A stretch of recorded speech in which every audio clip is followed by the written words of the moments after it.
Hey everyone, it's Jacqueline. I haven't made a video on this account in quite a while. I've actually been, and if you're interested in more content from me like regularly, I'm actually on my other page, which is Omnibus Jacks. That is my review collecting page. It's not about transgender stuff at all. It's more based on things I collect, statues I collect, and some 4K unboxings and reviews. And we're only just getting started on there. I have a couple of statue pieces coming in soon from Bloodborne and Species and a J&D one-third Catwoman, Michelle Pfeiffer. I have quite a few. The Paul Atreides statue I did pre-order, and so that's where I'm doing a lot of like my review stuff and breaking it down. Oh, here comes my little dog to come have a sit with us while we chat. Oh, the old dog. We might as well just bring him in. So, I haven't done a video in a while on this account just because things have been bizarre in my world. Some stuff that's very other than the Palestine-Israeli conflict that's just been really pissing me off, or just genocide has been really getting to me in the past year. And then the darkness that's just been around pretty much everything in the world, like where we've realized that we are just in a really, really bad place. The hurricanes, the flooding, the fires, the earthquakes, all the things that are happening right now are just so brutal. And of course, due to climate change and greed and capitalism and all these things. And so my mind has just been very preoccupied with all of that. And then I've also had other stuff in my personal life. You know, my gender identity has been not as important as it used to be, but I've also been surrounded by very terrible people. I won't go into too much detail, but I will say that I'm currently in the process of possibly opening up my own salon and getting out of the workplace I'm in now, where I've been content. And I have my barber, who is a non-binary individual that I'm really hoping to tap to come into my business. I have a full clientele. They have a clientele. And pretty much it'll just be like, where we get to go and live our lives in peace, I guess. And, sort of thing. But I'm currently in a place that's a little bougie, and it does a lot of aesthetic stuff.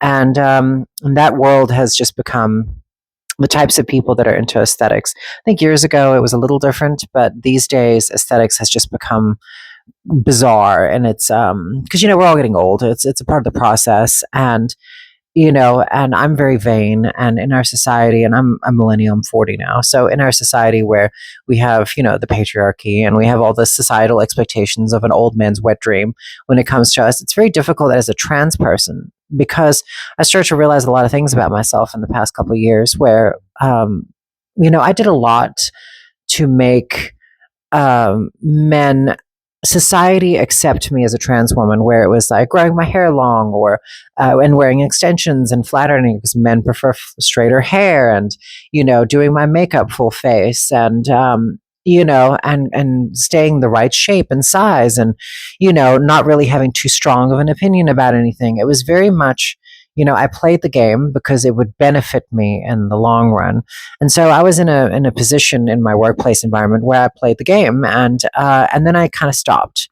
And it was not just because of direct transphobia at the time. It's also female competition, the way women are against other women.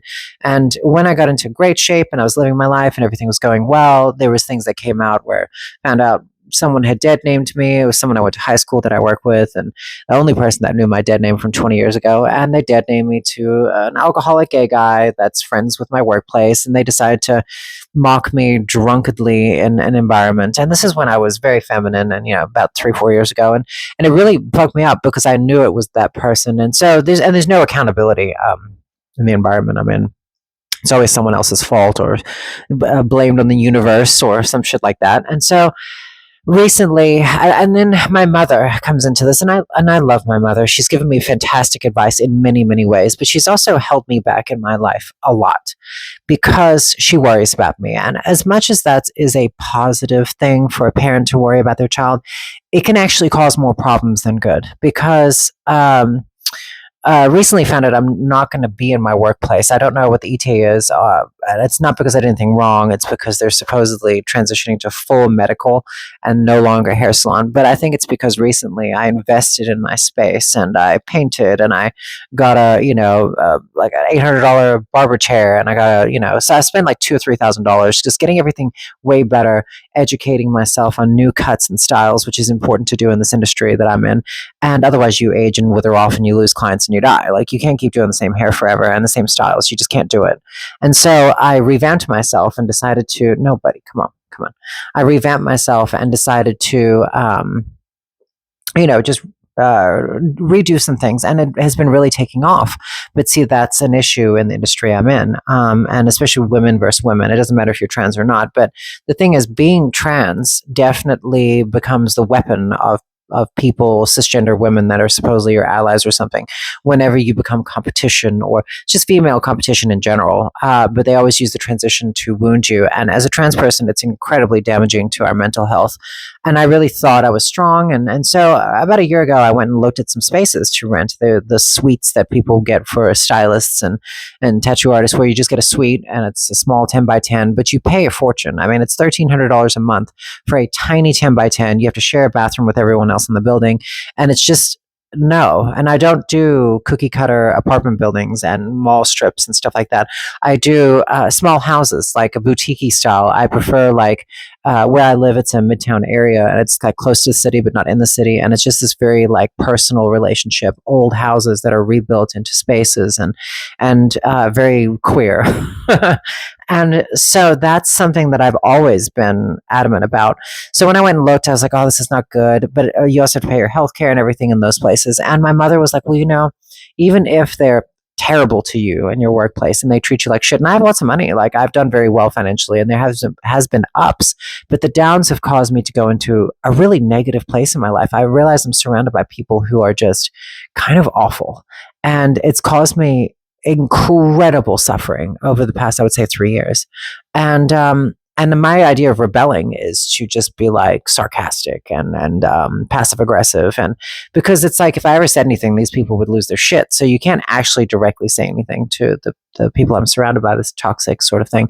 And I've been at the place that I'm at 7 years. I'm very consistent and very loyal, and I'm damn fucking good at my job. So it's gotten to the point now where I'm going to be moving on. But my mother gave me advice against those suites, saying, well, you got to get health care. So, and healthcare is important in this country. And she told me, you should just bow your head, deal with what you've got, and just like put up with it, because you get health care, you get paid well, you live next door, you got your space. And even if someone's an asshole or a piece of shit and they're terrible to you, just ignore it and keep going. And I've been doing that my entire adult life as a trans person. My whole life, I have been like being the bigger person. I've always been like, well, just pretend it's okay, just move on, don't do anything, just work harder, make the employer more money, and then they'll put up with you. This is the type of mentality I've had, and it works because they don't want to fire you, because if they did, you've got a very loyal clientele. You can really drag their name through the dirt really easily. So they realize they can't just go straight up and fire you, especially in today's social media. So legally they can in the state I'm in, but they can't, do that socially. So they just lie, and it's just kind of like bullshit, essentially. And the person that causes me a lot of trouble actually does my employer's hair, so they're never going to get rid of her, because again, it's in aesthetics, and aesthetics, they would line you up and shoot you if you can make them beautiful for the rest of their life. Like, that's really all that. And the lifestyle. They don't actually care about anyone. And it's this like dead field. It's really bizarre. It's kind of sad, actually. And being a trans person, it's very close, because we want to fulfill all of society's expectations of what a beautiful woman is. And then maybe if you get there, then they'll accept you as a woman or love you, or you'll find a relationship and you'll run away happily ever after. And it doesn't exist there. It never exists. It's a delusion.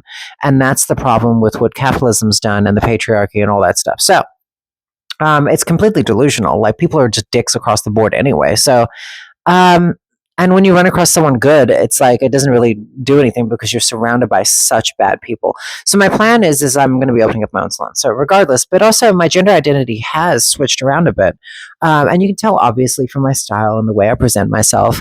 But I also lowered my estrogen down to a very low level, because I felt that I was I had no libido. I had no sex life. I still don't. But I also don't really want to date. And so now that I've done this, there is this very strange tug between masculine and feminine that's really bizarre with me, and I have a hard time because I want him to still be pretty. I still want to have the looks, still want to have the hair, I still want to have all that stuff that comes along with transitioning and medical transition. But then there's also this other side to me that's like athletic, and I like to be more aggressive, and I don't like whiny things, and I like to do the hard work, and I have a strong opinion and a view. So I have this very pull between these two things, and I'm trying to find the sweet spot because look, at the end of the day, we're not trying to make other people happy here. We're trying to help our gender dysphoria, ease our gender dysphoria. That's what we're doing here. And if I find it in a way that's not as conventional as other trans women or whatnot, or even my generation of trans women, that's a good thing. I mean, fuck it. It's making my life easier. But the problem is, in my generation, millennial and up, we've hammered home. I'm a woman. This is what I am, and I always will be. And this is how I feel. And I felt that way my whole life. The thing is that life is not very long.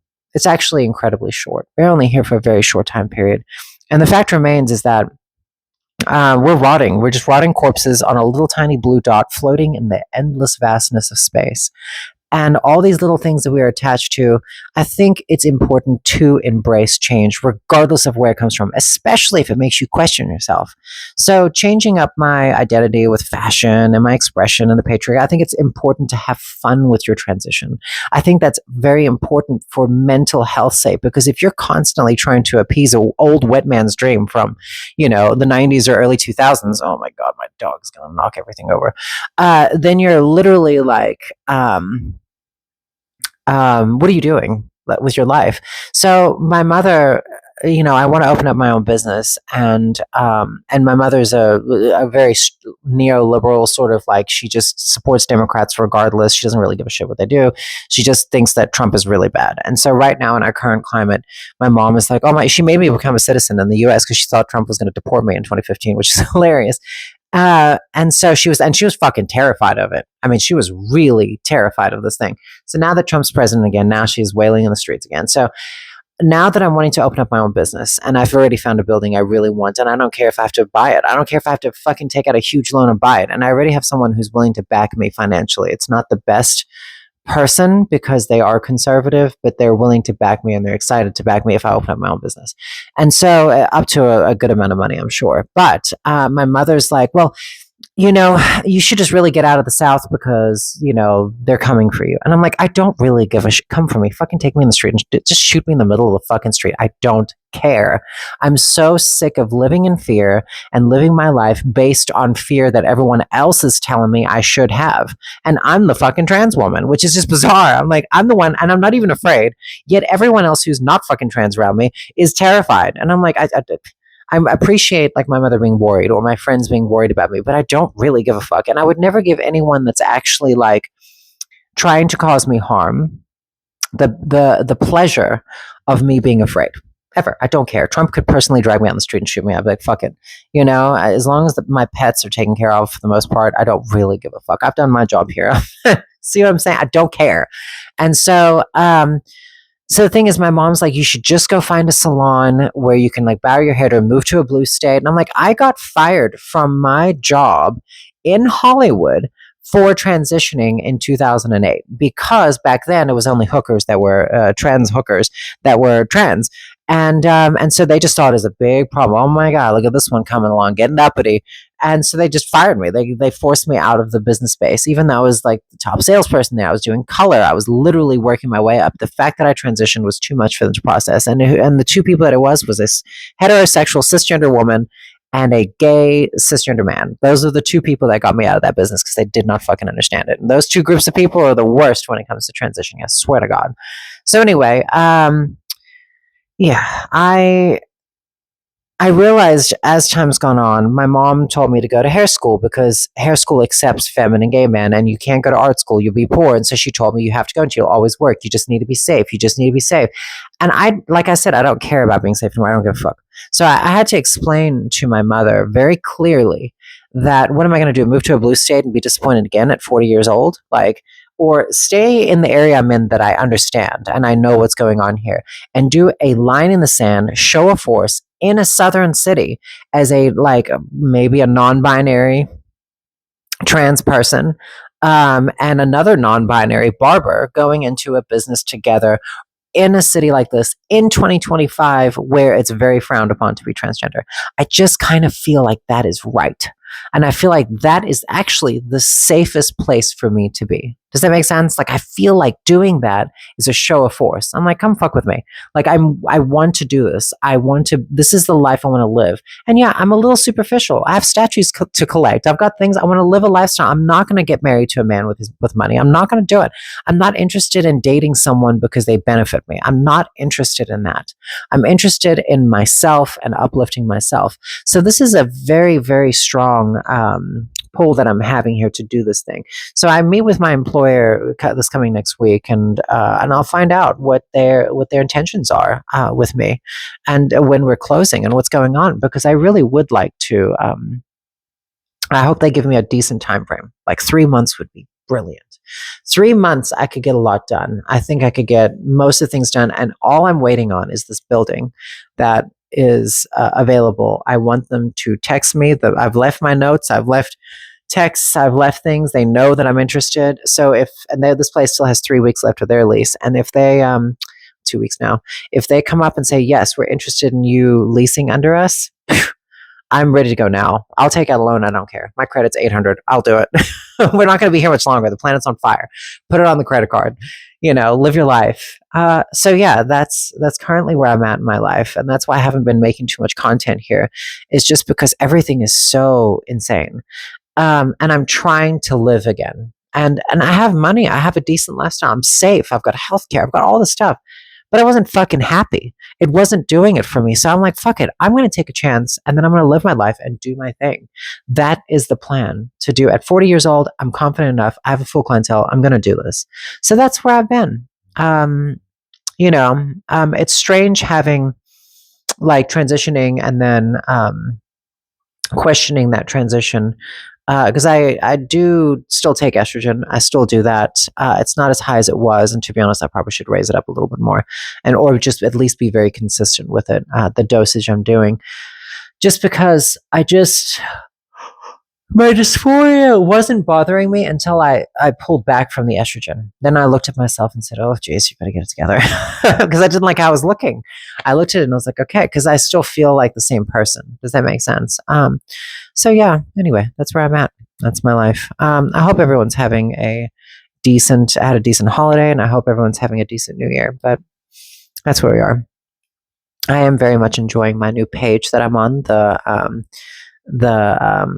the review page. So I really do hope you come and watch me there. Come and listen to me chat. It has nothing to do with transition.